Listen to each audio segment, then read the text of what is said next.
আসসালামু আলাইকুম। ওয়েলকাম করছি নতুন আরও একটি ভিডিওতে। কেমন আছেন সবাই? কাছে দূরে যে যেখানে আছেন, আশা রাখছি সবাই ভালো আছেন, সুস্থ আছেন। আলহামদুলিল্লাহ, আল্লাহর অশেষ মেহেরবানিতে আমরা অনেক ভালো আছি। তো বরাবরের মতো আরও নতুন একটি ভিডিও নিয়ে আপনাদের মাঝে চলে আসলাম। আশা রাখছি আজকের ভিডিওটি আপনাদের কাছে অনেক ভালো লাগবে। তো ভিডিও ভালো লাগলে লাইক, শেয়ার ও কমেন্ট করবেন। আমার চ্যানেলে নতুন বন্ধু হলে চ্যানেলটি সাবস্ক্রাইব করে নেবেন এবং বেল আইকনের অল অপশানটু চাপ দিয়ে রাখবেন। এতে করে আপনি কাছে নোটিফিকেশন চলে যাবে এবং আপনি যখনই মন চায় দেখে নিতে পারবেন। যারা অলরেডি কাজটি করেছেন তাদেরকে অসংখ্য ধন্যবাদ। তো মূলত আজকে ভিডিওটি আমি সকাল থেকে শুরু করেছিলাম। তো এই তো সকালে আমি নামাজ শেষ করে আমি খুবই টেনশনে ছিলাম আজকে কতদিন ধরে আসলে খুবই একটা টেনশন ফিল করতেছি। একদিকে আমার ছেলেটা অসুস্থ, তার নিয়ে টেনশন, তারপরে আমার মেয়ে রেজাল্ট দিবে, সেই রেজাল্ট নিয়েও অনেকটা টেনশন ছিল। তা আজকে ফাইনালি সেই দিনটা আসলো, 12ই মে, অর্থাৎ আজকে রেজাল্টটা ফার্স্ট হবে। তো এই জন্য খুবই টেনশনে ছিলাম। যাই হোক, তো সকালে নামাজ পড়ে তারপরে রুটি বানিয়ে নিলাম, নাস্তাটা বানিয়ে নিলাম। তারপরে সবার খাবার টাবার যখন রেডি করলাম নাস্তাটা, তো সবাই আসলে আমরা পরিপূর্ণভাবে খাবারটা খেতে পারিনি। তো যাই হোক, সবারই টেনশন কাজ করছিল। আমার ছেলেটাও, আমার মেয়েটা তো খেতেই পারেনি, আমি নিজেও তেমন একটা খেতে পারিনি। যাই হোক, একটু একটু করে সবাই খেয়ে নিয়েছিলাম। তারপরে এখানে আমি একটু করলা ভাজি করে নিলাম।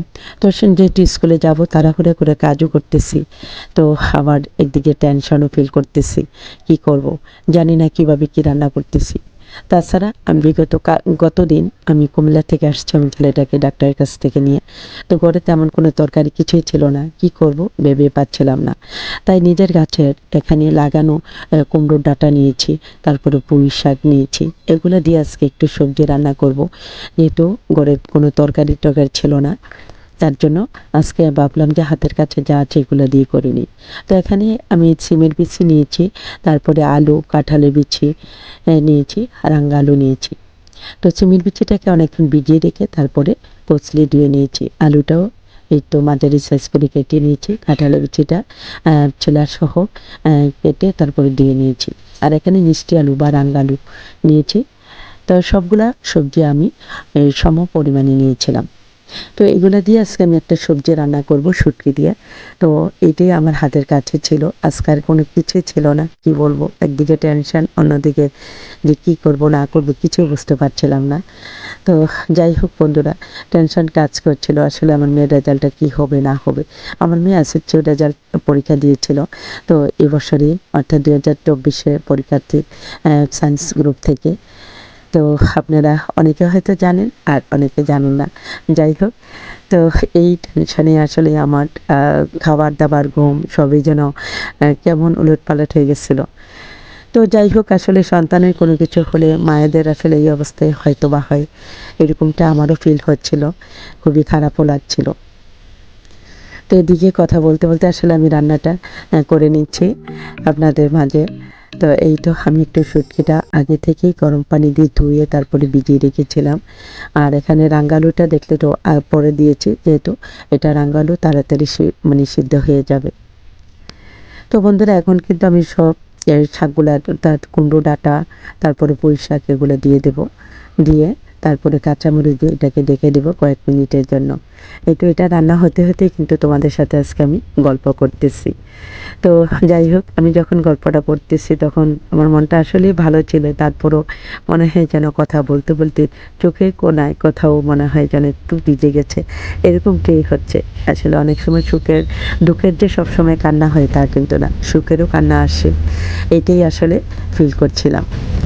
তো যাই হোক, প্রথম আমি যখন স্কুলে গেলাম তখন তো এতটা টেনশন কাজ করছিল, মানে কি বলবো। তো যাওয়ার পর দেখে আমার মোবাইলে কোনো ব্যালেন্স ছিল না। তো বললাম যে মানে মোবাইলেও ব্যালেন্স পুড়িয়ে আনতে পারলাম না, মানে এতটা অন্যমনস্ক ছিলাম আমি। তো যাই হোক, আমি ক্লাসে ঢুকে গেলাম এমন সময় 10:30 মেবি 11টার দিকে মাইশার বাবা ফোন দিয়েছিল। ফার্স্ট ফোনটা আমাকে দিয়েছিল, বললো যে মাইশা রেজাল্ট পাইছো? আমি বললাম যে না। তো সে ও আগে পেয়ে গিয়েছিল। তারপরেও জানাইলো, জানানোর পরে যখন শুনলাম যে আমাদের মেয়ে জিপিএ 5 পেয়েছে, আলহামদুলিল্লাহ, মানে আমার এতটা ভালো লাগছিল কি বলবো, খুবই ভালো লাগছিল।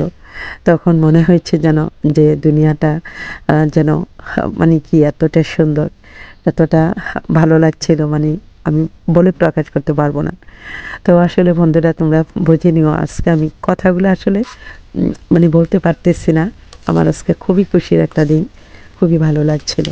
তো যাই হোক, স্কুল থেকে স্কুল ছুটির পরে সোজা আমি চলে গিয়েছিলাম তো বাজারে আমি মোবাইলে টাকা পড়িয়ে তারপরে আমার মেয়ের স্কুলে চলে গেলাম। সেখানে সকল টিচার এবং ম্যাডাম স্টাফদের সাথে দেখা করে তারপরে আমি বাড়ি ফিরে আসছি। আসার পরে খাওয়া দাওয়া করবো, পেটে প্রচণ্ড ক্ষুধা। তো ভাবলাম যে নামাজটা পড়বো। তারপরে তো চিন্তা করলাম আমার মেয়েও কিছু খায়নি, তা আগে খেয়ে খাবার দাবার শেষ করে তারপরে আমি নামাজ পড়েছি। আসলে এত বড় খুশির খবর, আল্লাহর কাছে শুকরিয়া তো আদায় করতে হয়। তো ভাবলাম যে এই সবজি দিয়ে তো শুধু খাওয়া হবে না, তো ঝটপট একটা রেসিপি আবারও করে নিলাম সেখানে। তো এটা ছিল ডিমের চাংড়া ভাজা। এই রেসিপিটা অবশ্যই আমার চ্যানেলে দেওয়া আছে, চাইলে আমি ডেসক্রিপশন বক্সে এইটার লিঙ্ক দিয়ে দেব, চাইলে আপনারা ঘুরে আসতে পারেন, দেখে নিতে পারেন। তো যাই হোক বন্ধুরা, এখানে আমি ঝটপট একটু চাংড়া ভাজা করে নিলাম, তারপরে আমরা খাবার খেতে বসে গেলাম। তারপরে মনে হয় যেন খাবার মানে যাচ্ছে না পেটে, এরকমটা মনে হয়। আসলে কথায় আছে না যে দুঃখী যে শুধু কান্না হয়, তা কিন্তু না, সুখেরও কান্না আছে।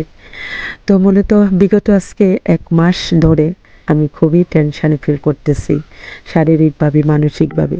আরেকটা জিনিস, আমার অনেক ভিউয়ার্স আপুরা ভাইয়ারা অনেকে বলে যে আপু কেন ভিডিও দিচ্ছেন না, অনেকে আসলে কথাটা বলে। আসলে ঠিক আমি ঈদের পর থেকে, অর্থাৎ রমজান ঈদের পর থেকে তেমন কোনো ভিডিও আমি আপলোড দিইনি।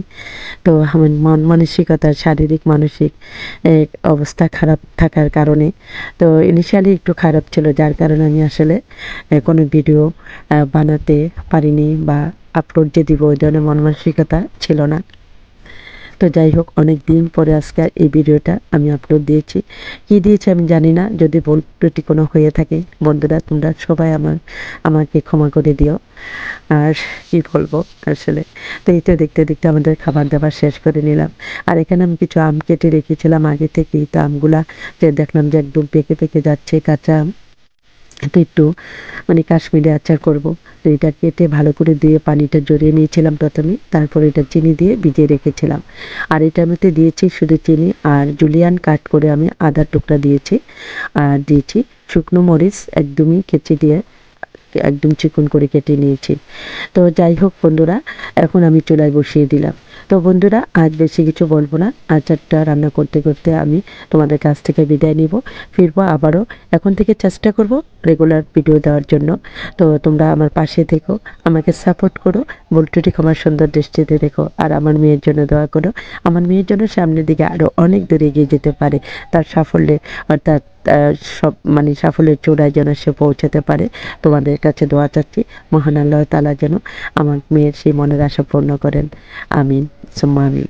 তো সবাই ভালো থাকবেন, সুস্থ থাকবেন, আমাদের জন্য দোয়া করবেন। আজ এই পর্যন্তই। আসসালামু আলাইকুম, আল্লাহ হাফেজ।